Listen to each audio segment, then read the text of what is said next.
ಕ್ಷಮಿಸ್ಬಿಡಿ. ಈ ರೀತಿ ಒಫಿಷಿಯಲ್ ಕಾನ್ಫರೆನ್ಸಲ್ಲಿ ನಾನು ಬಂದು ಮಾತಾಡಬಾರ್ದಾಗಿತ್ತು. ಆದರೆ ಈ ಪ್ರೋಗ್ರಾಮಲ್ಲಿ ನನಗೆ ಸಂಬಂಧಪಟ್ಟಿದ್ದ ಪ್ರಶ್ನೆಗಳು ಕೇಳಿರೋದ್ರಿಂದ ನಾನು ಬಂದು ಮಾತಾಡಲೇಬೇಕಾಗಿತ್ತು.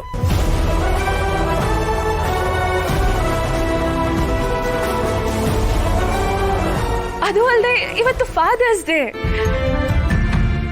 ಅಪ್ಪ ರಾಜಕೀಯ, ಸಮಾಜ ಸೇವೆ ಅಂತ ಮನೆಯಿಂದ ಹೊರಗಡೆನೇ ಇರ್ತಾರೆ. ಊಟ ತಿಂಡಿನೂ ಕರೆಕ್ಟ್ ಟೈಮಿಗೆ ಮಾಡಲ್ಲ. ಅದಕ್ಕೆ ಇವತ್ತು ನಾನೇ ನನ್ನ ಕೈಯಾರೆ ಅಡುಗೆ ಮಾಡಿಕೊಂಡು ಅಪ್ಪನಿಗೋಸ್ಕರ ತಗೊಂಡ್ಬಂದಿದ್ದೀನಿ.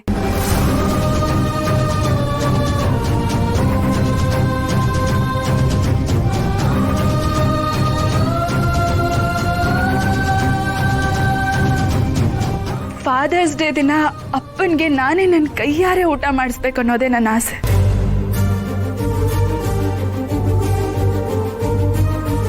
ಅದಕ್ಕೋಸ್ಕರ ಇಲ್ಲಿ ಬಂದು ಈ ಪ್ರೋಗ್ರಾಮ್ನ ಅಡ್ಡಿಪಡಿಸ್ಬಿಟ್ಟೆ. ಸಾರಿ ಮೇಡಮ್, ನೀವು ಬಂದಿದ್ದು ಒಳ್ಳೇದೇ ಆಯಿತು. ನಮಗೆ ಎಲ್ಲ ಪ್ರಶ್ನೆಗೂ ಉತ್ತರ ಸಿಕ್ತು. ಆದರೆ ಮಿನಿಸ್ಟರ್ ಸಾಹೇಬರು ನಿಮ್ಮ ಬಗ್ಗೆ ಹೇಳ್ಬೋದಾಗಿತ್ತಲ್ಲ, ಅವ್ರು ಏನು ಹೇಳಲೇ ಇಲ್ಲ. ಸೊ ಹಾಗಾಗಿ ನಮಗೆಲ್ಲ ಗೊಂದಲ ಆಯಿತು. ಅದು ನಾನು ಅಪ್ಪ ನನ್ನ ಬಗ್ಗೆ ಮಾತಾಡೋದಾದ್ರೆ ತುಂಬಾನೇ ಇಮೋಷನಲ್ ಆಗ್ಬಿಡ್ತಾರೆ. ಅವ್ರಿಗೆ ಮಾತಾಡೋಕೆ ಮಾತುಗಳೇ ತೋಚಲ್ಲ. ಬರೀ ಒಂದೆರಡು ಮಾತಲ್ಲಿ ನನ್ನ ಬಗ್ಗೆ ಹೇಳಕ್ಕೆ ಆಗಲ್ಲ ಅಂತ ಯಾವಾಗಲೂ ಹೇಳ್ತಿರ್ತಾರೆ. ಅದಕ್ಕೆ ಸುಮ್ಮನೆ ಆಗಿದ್ರು ಅನ್ಸುತ್ತೆ.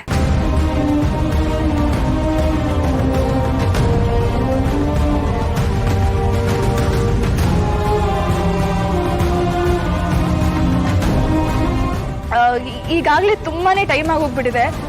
ನಿಮ್ಗೇನು ಅಭ್ಯಂತರ ಇಲ್ಲ ಅಂದ್ರೆ ನಾನು ತಂದಿರೋ ಊಟ ಅಪ್ಪನಿಗೆ ಮಾಡಿಸ್ಬೋದಾ? ಖಂಡಿತ ಮೇಡಮ್. ಅಪ್ಪ ಮಗಳ ಬಗ್ಗೆ ಕೇಳಿದವರೇ ನಾವು. ಅಂಥದ್ರಲ್ಲಿ ಅಪ್ಪ ಮಗಳ ಪ್ರೀತಿನ ನೋಡೋ ಅವಕಾಶ ಸಿಕ್ಕಿದೆ. ನಾವು ಬೇಡ ಅನ್ನಕ್ಕಾಗತ್ತಾ?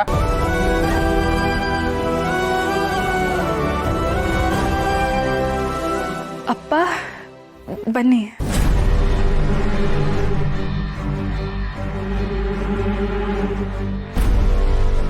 ಇವತ್ತು ಫಾದರ್ಸ್ ಡೇ ಆಗಿರೋದ್ರಿಂದ ನಿಮ್ಮಲ್ಲಿ ನಂದೊಂದು ಪುಟ್ಟ ರಿಕ್ವೆಸ್ಟು. ನೀವೆಲ್ಲರೂ ದಯವಿಟ್ಟು ನನಗೋಸ್ಕರ, ಅಪ್ಪ ಮಗಳು ಬಾಂಧವ್ಯಕ್ಕೋಸ್ಕರ ಒಂದು 10 ನಿಮಿಷ ಈ ಕಾನ್ಫರೆನ್ಸ್ನ ಹೋಲ್ಡ್ ಮಾಡಬಹುದಾ? ನಾನು ಅಷ್ಟರಲ್ಲಿ ಅಪ್ಪಂಗೆ ಊಟ ಮಾಡಿಸಿ ಹೋಗ್ಬಿಡ್ತೀನಿ.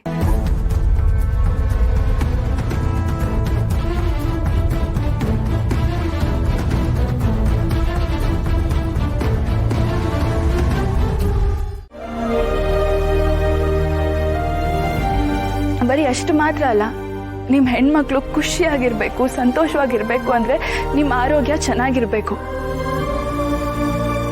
ಟೈಮಿಗೆ ಊಟ ಮಾಡಿ ನಿಮ್ಮ ಆರೋಗ್ಯದ ಬಗ್ಗೆ ಸ್ವಲ್ಪ ಗಮನ ಕೊಡಿ. ನೀವು ಆರೋಗ್ಯವಾಗಿದ್ರೆ ತಾನೇ ನಿಮ್ಮ ಮಕ್ಕಳಿಗೆ ಭವಿಷ್ಯ ಕಟ್ಕೊಡಕ್ಕೆ ಸಾಧ್ಯ.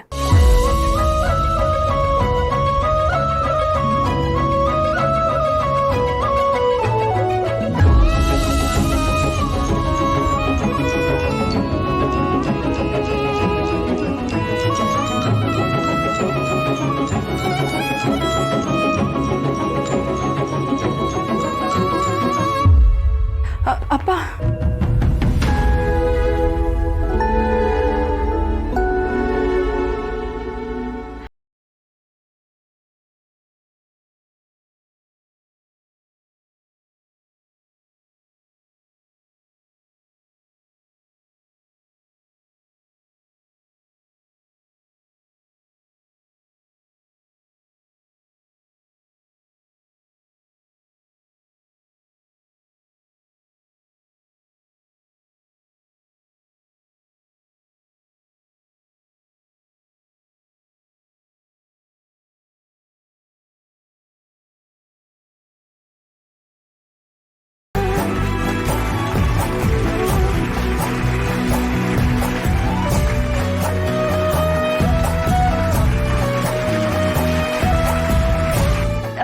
ನೀವೆಲ್ಲರೂ ನನಗೆ ಕ್ಷಮಿಸ್ಬಿಡಿ. ನನಗೆ ಅಪ್ಪನ ಆರೋಗ್ಯ ಮುಖ್ಯ. ಅವ್ರು ಟೈಮಿಗೆ ಊಟ ಮಾಡಬೇಕು, ನಿದ್ದೆ ಮಾಡಬೇಕು. ಅದಕ್ಕೆ ನೀವು ಎಲ್ಲರೂ ಬಂದು ಇಲ್ಲಿ ಡಿಸ್ಟರ್ಬ್ ಮಾಡಿಬಿಟ್ಟೆ. ಈ ಅಪ್ಪ ಮಗಳನ್ನ ಕ್ಷಮಿಸ್ಬಿಡಿ. ನೀವು ನಿಮ್ಮ ಪ್ರೆಸ್ ಕಾನ್ಫರೆನ್ಸ್ನ ಮುಂದುವರಿಸಿ. ಅಪ್ಪ, ನಾನು ಆಚೆ ಇರ್ತೀನಿ, ಹುಷಾರು. ಮೇಡಮ್ ಇದನ್ನೆಲ್ಲ ನಾನು ಮನೆಗೆ ಕಳಿಸ್ಕೊಡ್ತೀನಿ, ನೀವು ಬನ್ನಿ.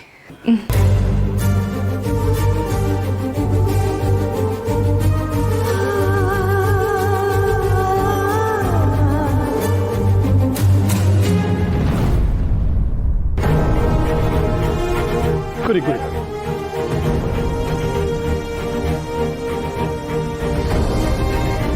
ಸರ್, ನೀವು ಶಿಕ್ಷಣ ಮಂತ್ರಿ ಆದಮೇಲೆ ಬೇರೆ ಡಿಪಾರ್ಟ್ಮೆಂಟ್ ಬಗ್ಗೆ ಏನಾದರೂ ಗಮನ ಕೊಡ್ತೀರಾ ಸರ್?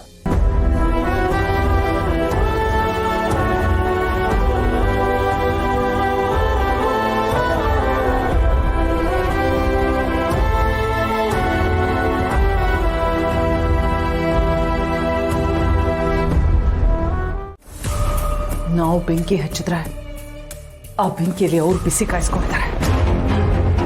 ಆ ಶ್ರಾವಣಿ ಅಲ್ಲಿಗೆ ಬರೋವರೆಗೂ ಎಲ್ಲ ಸರಿಯಾಗಿ ನಡೀತಿತ್ತು.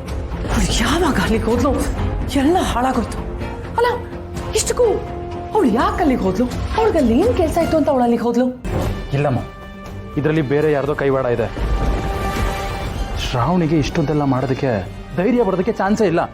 ನೀನು ಹೇಳ್ತಿರೋದು ನಿಜ. ವೀರು ಊಟ ಮಾಡ್ಸತ್ತಿರ್ಲಿ, ವೀರು ಮುಂದೆ ನಿಂತ್ಕೊಳ್ಳೋಕ್ಕಾಗ್ಲಿ ಮಾತಾಡೋಕ್ಕಾಗ್ಲಿ ಅವಳಿಗೆ ಧೈರ್ಯ ಇಲ್ಲ. ಮಾಮ್, ನಾನು ಅದನ್ನೇ ಥಿಂಕ್ ಮಾಡ್ತೀನಿ. ಮಾವನ ಮುಂದೆ ತಲೆ ಎತ್ತಿ ನಿಂತ್ಕೊಳ್ಳೋದಕ್ಕೂ ಭಯ ಪಡ್ತಾಳೆ.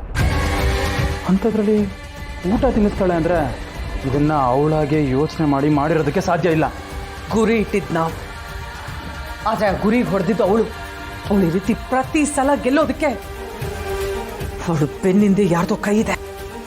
ಇದಕ್ಕೆಲ್ಲ ಇನ್ಯಾರು ಕಾರಣ ಮಾವು? ಆ ಸುಬ್ಬುನೇ ಮರಲ್ಲಿ ನಿಂತ್ಕೊಂಡು ಅವಳನ್ನ ಮೆರೆಸ್ತಾ ಇದ್ದಾನೆ.